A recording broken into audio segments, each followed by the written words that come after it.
Hi, my name's Chris Scott and I'm here with Frederic Hugel. How are you, Jean? I'm very well, thank you. Excellent, excellent. What we're going to do today is talk a wee bit about Alsace. Sure. Alsace is quite a famous wine region in France. It's my favorite. Yeah, well, obviously, you've grown up there. But first of all, do you know how big Alsace is relative to the rest of France? Is it like a... Tiny. Is it really? 14,000 hectares. And what does that mean in terms of production? Is it like 2, 3, 4, 5%? I would say around this. Yeah, it's not Not big. much. No, it's Not much. It's not one of the big ones. All right, let's start off, though, with the real basic stuff. Where is Alsace? Alsace is northeast of France. Yeah. Currently in France, actually. Yeah. But changed pretty much every 50 years. So Due for a change soon. Turned from French to German and French to German. Yeah, okay. So you said northeast? Northeast of France, right next to Germany. Right next to Germany. And I suppose if you think of France as a sort of it goes in, then down, then in, and then it's like a funny... Hexagon shape. Yes. You're sort of, where are you on that hexagon shape? We're on the, let's say we're on the total right end of the hexagon. Going down the side, isn't it? Yes. And you've got Jura below you. Absolutely. Jura below us. And the closest regions would be, Jura and Burgundy. Perfect. Okay. What would you say are the main geographical particularities of Alsace? I generally refer to Alsace as the driest wine region of France, and there's a really a main reason for this. It's the Vosges Mountains. Yep. The hillside of the Alsace region is where the wines are located. The wineries are located. The hillsides are pretty much the wine area, and just right next to the hillside are the Vosges Mountains, which are not extremely high. They're about 1,000 meter high at maximum. And they tend to isolate us from the main winds and then for the main rains. Okay. So we're right in the middle between the Vosges Mountains and the Rhine. So would you say that where the hills are for the wineries in Alsace, are they sort of in the footsteps, so to speak, of the Vosges Mountains? Absolutely. So it sort of goes up a bit. You have your vineyards, and then it goes up a lot into the Vosges. In the mountains, absolutely. And on the mountains, it's only forests. Yeah. So the vineyards are the last human exploited, let's say, herbs in the area. Are the forests for timber, or are they just native natural forest? No, it's a fair bit of timber, but not everywhere. All right. And what do the Vosges Mountains do for Alsace? They do everything. They stop the rains. They give us water, running water, and drinking water. They supply us in oak for the barrels. That was a little while ago, not anymore. So they do everything for the quality of the wines. A lot of people talk about the Vosges Mountains being like a rain stopper as well. Absolutely. So the weather comes from the west. Well, what rain is left after it's dropped its load all over France. Absolutely. That's why our neighbors on the other side of the Vosges Mountains hate them so much, and that's why we love them so much, because it stops the rain and they fall on the other end of the mountains. Is Alsace very dry? Is it a very dry region? It's the driest wine region of France. It is. It is. Okay. And we have higher sun exposure. We have, in average, 3 degrees centigrade higher temperature than in the rest of the world at that latitude. What's driving that? The difference of pressure that causes rain on one end of the mountain and causes nice and sunny weather on the other end. Oh, okay. So if you get a pressure drop, don't you? Absolutely. And does that make it warmer? Which makes less rains and higher and less clouds. Less clouds. So makes the clouds disappear on my end of the mountains. Okay. One of the things about Alsace I always think is a bit strange. That it tends to run north-south. Alsace is up and down north-south, yes. which would imply that the hills, and when you look at the map of Alsace, it looks like the hills should be facing sort of to the east, whereas absolutely. Normally you want your hills facing south, so you get lots of sort of morning sun, day sun, evening sun. Whereas with you guys... But the hillsides, so the mountains are facing east, but the hillsides are rolling slowly from north to south. So you have all kind of exposures, but definitely the best suited for vine growing would be the south-facing hills. And they're rolling slowly on one end, from one end to the other. Because the mountains are facing east, but what is interesting is that the rivers create little valleys. Yep. So you have the main valley, which would be the Rhine, but the little small valleys that make the best locations, they're most of them running from the Vosges Mountains east to the Rhine, so making very nice south exposures. So is that where the best vineyards are on Definitely. those south-facing Definitely. slopes? Yeah, because you don't really see best- that on The the best map. exposures would be south and southeast. South and southeast, yeah. Okay, and you've got a couple of rivers. You mentioned the Rhine, which is an important river. That's the boundary Obviously. for Germany at the moment. At the moment. Yeah, yeah, You never know when it might change. yeah, yeah. And then there's another river called the Ill. Is that Yes, right? the Ill River. That's my favorite fishing spot. Is it really? Yes, it is. You don't do a bit of eeling on the Ill. A little bit, tiny bit, in my young times. Is the River Ill close enough that you get any sort of reflected light off that, or is it just too far away for that? Not really. It's really too far away. What we really count on would be direct sun from daylight, Yep. especially with east exposure, Yep. and that's what makes Alsace what it is. We get morning light very early. Yeah, okay. Sometimes, for example, in parts of Mosul, because the vineyards are right on the river, you do Yes. get reflected light coming off it. We're not directly on the river. We're really a little further away, and we benefit from the soils Yep. and mainly from direct light. And what sort of soils do you have in Alsace? Is it quite homogeneous, or is it very mixed? It's extremely mixed. You can walk 100 meters in the vineyards and end up on a total different soil. Total different soil. Is there any sort of generic thing we can say about the soils? Many of them are granite because this is the base of the different mountains that we have in the area. We even have some volcanic soil, especially on the Rang and the Tann, for example. But most of it would be definitely limestone and clay based. So marls, different layers of marls. And especially in Rivia, we have gorgeous marls from the Trias and from Jurassic. Jurassic are more clay. Yep. And the Trias are more limestone based. Okay.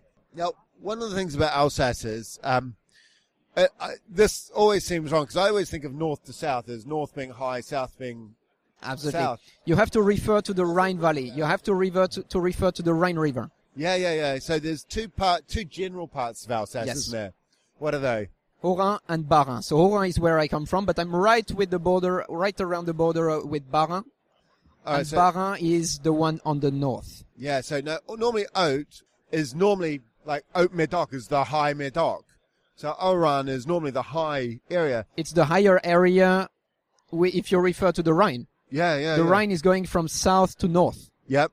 So the southern part is the higher part. Yes, because I remember looking at Alsace years ago and just getting quite confused by that. So was I when I was a little younger, but I got used to it. Yeah, okay. And the Bas-Rhin is the northern bit, which is actually lower because the water runs higher to lower. Absolutely. So you just got to remember the Rhine runs south To north. And that makes sense. But Alsace is divided up into lots and lots and lots and lots and lots and lots of little villages, isn't there? Thousands. It's only villages. It's an area of villages. Is there no major city? Strasbourg, Mulhouse, these would be the two main cities, Colmar as well. And Strasbourg is actually, because I always think of Strasbourg as being German, but it's not, is it? It's Alsace, it's French. It's very close, but it still is French. It is French, Yes. yeah. Strasbourg does sound a bit It's German. on the Rhine. It's on the Rhine and the Ill River. So it was actually the border harbor on the border. And this was the area where taxes were being collected, especially from the wine business. That was in the old times. Oh, yeah. Okay, that makes sense. Because if you send things downriver, that's where all the rivers appear to sort of meet up. Don't Absolutely. They? South Strasbourg, Absolutely. yeah. Normally with things like in Burgundy, vineyards are defined often by sort of the name of the village nearby. There'll be a Grand Cru Villa, name of the village, all that sort of stuff. Even in Bordeaux, it's divided like that a wee bit. Is that the way they work it in Alsace, or is it just Haut-Rhin and Bas-Rhin? Haut-Rhin, Bas-Rhin. So it's even a little more difficult than this because we have a generic appellation, which is the Alsace appellation, and then comes the grapes, because Alsace is mainly divided according to the different grape varieties. Of course, we have the Grand Cru vineyards, and the vineyards have been named for a long, long time. The famous vineyards have been named, carry a name for now hundreds of years. Yep. So the vineyards themselves are named, but rarely to never according to the village. Okay, so it's actually the name of the vineyard that's on the bottle, not the village. Yes.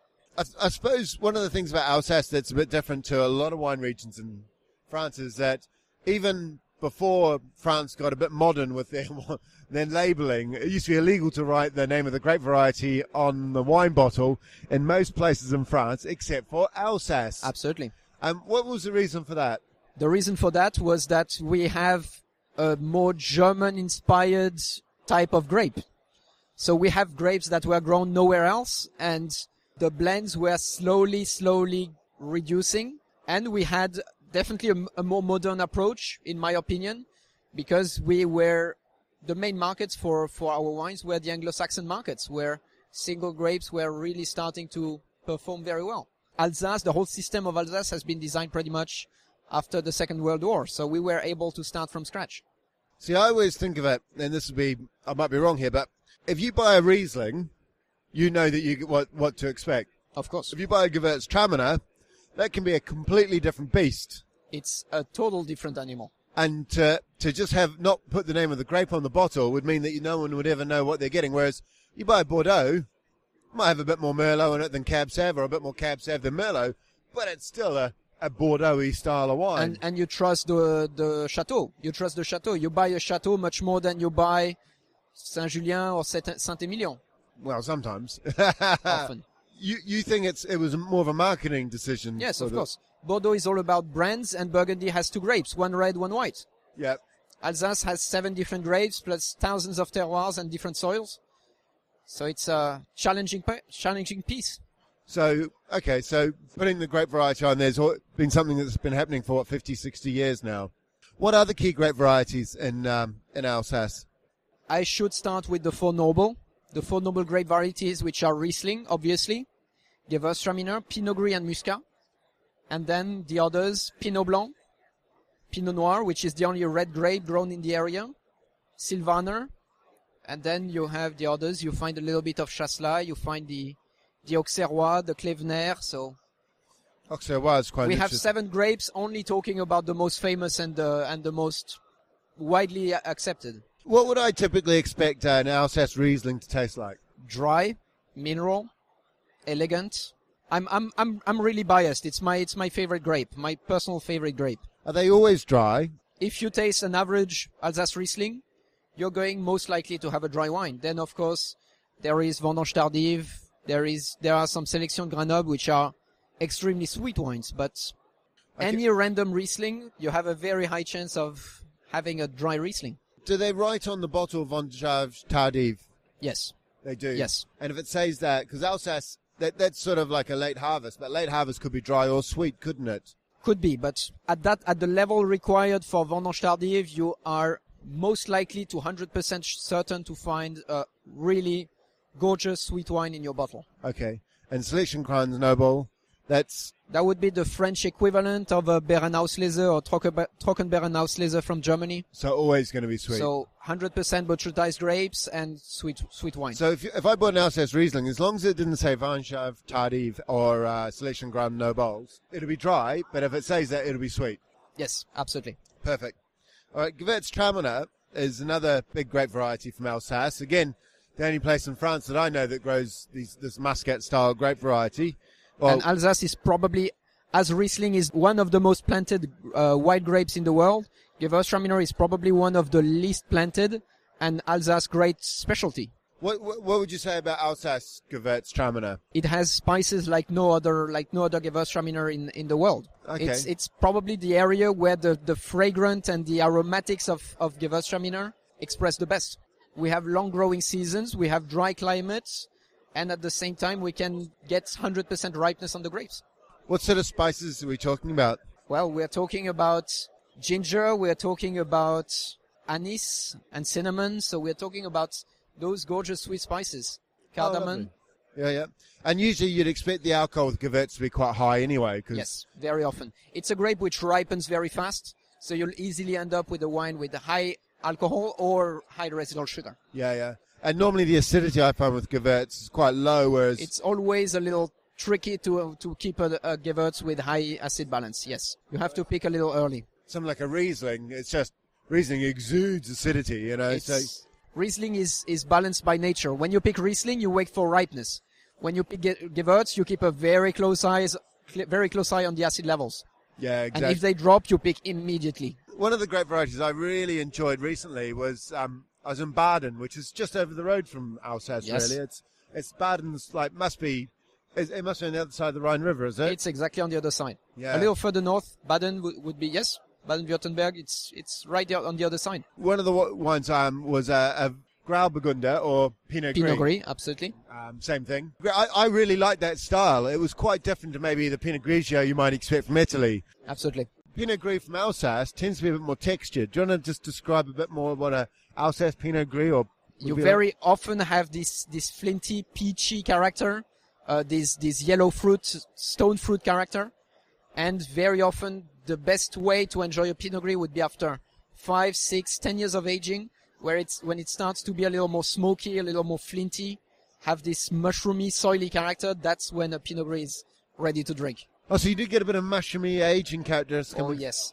Yeah? That's why I generally recommend Pinot Gris with sautéed mushroom. Oh, okay. That's a gorgeous pairing. All right. Okay, that's pretty good. It used to be called Tokaj, didn't it? Tokaj d'Alsace. Tokaj d'Alsace. And that was Pinot Gris, wasn't it? Yes, that was Pinot Gris, and which is normal in my opinion. But we gave the Hungarian guys their grape back. Because Tokaj region, yeah. So what was the reason? Was there a bun fight there, or when Hungary joined the European Union, they stopped using the name cognac, which makes sense. Yeah, because cognac is a region. Yeah. And they asked us to stop using the name Tokaj, which makes sense because Tokaj is in the region. Yeah. And were you happy with that? We saw sales decrease a little bit, but it's meaningful. It makes sense. Yeah. Okay, no, that's fine. What other big grape varieties are there? Is Silvaner? Silvaner is planted less and less. It's used for many blendings in many areas, especially in Germany. So what do you use Silvaner for? Is it just one of those grapes as a historical grape that's going to lose? It's a grape mainly to enjoy young, because it has a nice fruit when it's young, but it rarely to never has the depth and the personality to compete, for example, with a Riesling, which is just obviously one very noble grape. Would you plant Silvaner in the same place as you'd grow a Gewürz or a Riesling or a... No, definitely not. If I personally had choice and I had a good location, I would plant Riesling. Okay. If I had any clay soil, I would plant Gewürztraminer. Then if I have enough Gewürztraminer and Riesling, I would probably plant Pinot Gris. If I'm in the mood, I would probably plant Muscat on the Great Terroir, which is exactly what we did. We actually planted some Muscat on the Chenambourg. And if I still have a little bit of room, maybe I would plant a little bit of Silvaner. You don't rate it yourself, though, or...? It's just a matter of focusing on the grapes that you find the most interesting. In the family, we definitely consider the Riesling, Pinot Gris, Gewürztraminer, and Muscat, the four of them, as being the most noble. Okay. But Silvaner is just something you're not really that interested in. We use it. We definitely use it, but most of it is used as a blending grape. We use it for about 40% of our most popular wine, which is the Gentil. But otherwise, we make a very, very small bottling of the straight Silvaner.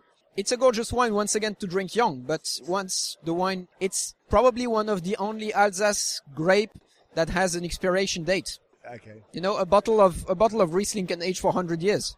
A bottle of Silvaner should be enjoyed within the 2 first years of its life. Okay. You mentioned Muscat, which is interesting because a lot of people say Muscat and Gewürztraminer, they're virtually the same family. Well, they are the same family. They're very aromatic. They're very aromatic, yes.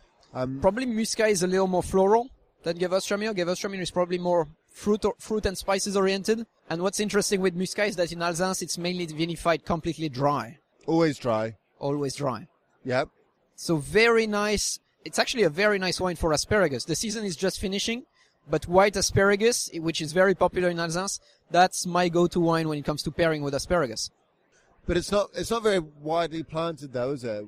No, it's a very demanding grape. Very, very demanding grape. In what way? Very sensitive during the blooming.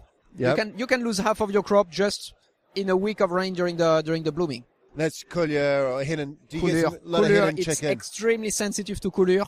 Yep. And in addition, the skin is very thin. So rot is a real problem. Rot and rain would just ruin them. Okay, but you don't get very wet in Alsace, hopefully. But if you do, you just lose your crop of Muscat. Okay, so it's not really a grape variety that you want to have a big investment in. You cannot build something on Muscat. It's just the bonus grape. Okay. If you have a good Muscat, that's why we planted a tiny bit of Muscat on the Chenambourg. We're hoping to make a late harvest of Muscat. We haven't produced one in a long time. Where's the Chernobyl? The Chernobyl is one of the most famous areas for Riesling, south-facing with limestone soils. It's right in the center of Alsace. Oh, okay. Right in the middle. It's one of the named vineyards. It's one of our main vineyards. We're 100% located in Rigvier, and it's our most celebrated vineyard. What about Pinot Noir? There's a wee bit of Pinot Noir in Alsace. I must admit, I haven't drunk a lot of it myself, if any. Well, one or two maybe, but... It's a delicate matter, Pinot Noir. It's definitely improving, and there are some gorgeous Pinot Noirs in Alsace, but it's still a grape which is extremely demanding in terms of ripeness. And as much as Riesling and Gewürztraminer do not have the same sensitivity to a little bit of rot or rain, sometimes humidity can ruin your crop of Pinot Noir. So Pinot Noir is definitely improving in Alsace, but as we are quite far north, we still need quite a warm vintage to succeed really well with Pinot Noir. And do you think it's something that might improve with a bit of global warming, or do you think it already is? It already is. Our good vintages of Pinot Noir are definitely coming closer. How do they taste compared to, say, Burgundy? Are they heavier, lighter, red fruits, black fruits? They're definitely red fruits, very cherry-oriented. And, of course, we don't have the terroirs and the climat that Burgundy has. And we don't have especially the experience and the history that Burgundy has with Pinot Noir. So Burgundy is our go-to reference when it comes to Pinot Noir. But we cannot say we produce Burgundy-style Pinot Noir because Burgundy is more than a style. It's just what it is. What about Pinot Blanc? That's an interesting grape variety because you don't see a lot of that. I mean, like, Alsace you see it, but yes. All the other grape varieties, the New World Riesling, grows. They're grown everywhere. Yeah. Pinot Blanc is a bit in Baden. I saw it in Baden. Germany produces a fair bit of Pinot Blanc, but other than this, it's not a widely planted grape. Why is that? Probably because Riesling, which has probably the same kind of characteristics, has taken most of the exposure. That would be my opinion because it's a grape that I really enjoy. And what can be interesting to know about Alsace Pinot Blanc is that not only can straight Pinot Blanc be called as it is, there's also a second grape which is allowed to be vinified as a Pinot Blanc, which is Auxerrois. Yeah, that's because that Auxerrois is grown in Burgundy as well, isn't it? A little bit in Burgundy, but especially it's what produces the Gris de Toul. What? A bit in Champagne, but it's the wine that produces Gris de Toul in Lorraine. So it's mainly planted in Lorraine. Further north. Even further north. Oh my goodness me, okay. It's a very, very tiny wine area, and they do grow some Auxerrois. And in Alsace, we've taken over Auxerrois, and we blend it with the Pinot Blanc. So a straight Auxerrois even can be called Pinot Blanc. Why is that? It's one of those strange wine things. Okay. All right, so you can name an Auxerrois Pinot Blanc in Alsace. Absolutely. And our Pinot Blanc is a blend of 50% of Pinot Blanc and 50% of Auxerrois. Okay. Well, that's interesting, isn't it? And there's no problem with the rules or anything like that? It's one of the areas where you're allowed to cheat a little bit. Yeah. Okay. Well, so it's not cheating if you're allowed, right? No. So as long as it's all written up in the rules and that's what it says. Yes. It's when you start throwing in things like all sorts of stuff and trying to call it something else.